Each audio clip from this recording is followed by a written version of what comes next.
ആലുവയിൽ വ്യത്യസ്ത വാഹന അപകടങ്ങളിലായി 2 പേർക്ക് ദാരുണാന്ത്യം. സ്കൂട്ടറിൽ ലോറിയിടിച്ച് ആലങ്ങാട് സ്വദേശി സാജു ജോസഫ് മരിച്ചു. ഇരുചക്ര വാഹനത്തിൽ വാഹനമിടിച്ച് തോട്ടക്കാട്ടുകര സ്വദേശി ആദിത്യന് ജീവൻ നഷ്ടമായി. വിഷ്ണു സുരേഷ് ചേരുന്നുണ്ട് ഇപ്പോൾ കൊച്ചിയിൽ നിന്ന്. വിഷ്ണു, വിവരങ്ങൾ എന്തൊക്കെയാണ്? ഉമേഷ്, കഴിഞ്ഞ ഒരാഴ്ചയായി എറണാകുളത്ത് ഒരു ദിവസത്തിൽ ഒരാൾക്കെങ്കിലും വാഹനാപകടത്തിൽ ജീവൻ നഷ്ടപ്പെടുന്ന സാഹചര്യമുണ്ട്. ഇന്നലെ ഇപ്പോൾ ആലുവയിൽ നടന്ന 2 അപകടങ്ങളിലായി 2 യുവാക്കൾക്കാണ് ജീവൻ നഷ്ടപ്പെട്ടിട്ടുള്ളത്.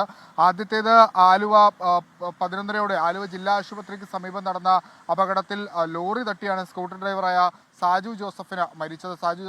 27 വയസ്സ് മാത്രമാണ് സാജുവിൻ്റെ പ്രായം. അതിനുശേഷം ആലുവ ദേശീയപാതയിൽ പറവൂർ കവലക്ക് സമീപം അജ്ഞാത വാഹനമിടിച്ച് ഒരു ഇരുചക്ര വാഹനം ഓടിച്ച ആദിത്യൻ എന്ന യുവാവും മരിച്ചിട്ടുണ്ട്. 24 വയസ്സ് മാത്രമാണ് പ്രായമുള്ളത്. ഈ നിരത്തുകളിൽ ജീവൻ പൊലിയുന്ന സംഭവങ്ങൾ അത് തുടർക്കഥയായി മാറുന്നു എന്നുള്ളതാണ് ഏറ്റവും ദൗർഭാഗ്യകരമായ കാര്യം.